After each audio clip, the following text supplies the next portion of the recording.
आपका पहला सवाल है, लड़की के साथ संभोग करते वक्त लड़कों को कौन सी गलती नहीं करनी चाहिए?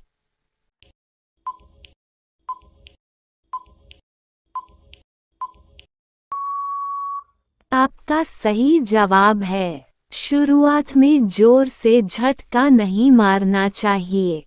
प्रश्न 2, कौन सी महिलाएं अपने पति से कम और दूसरों मर्दों से ज्यादा चुदवाती है?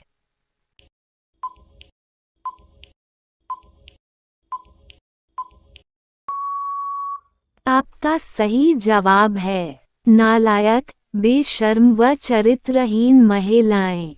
अगर आपने अभी तक चैनल को सब्सक्राइब नहीं किया तो चैनल को सब्सक्राइब कर दो। प्रश्न 3, लड़कियां चुदवाने से पहले अपने छेद में तेल क्यों लगाती है?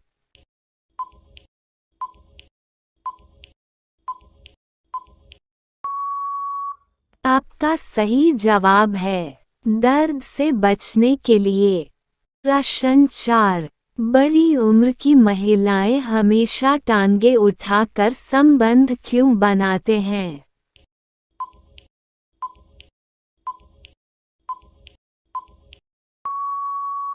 आपका सही जवाब है, ज्यादा एंजॉय करने के लिए।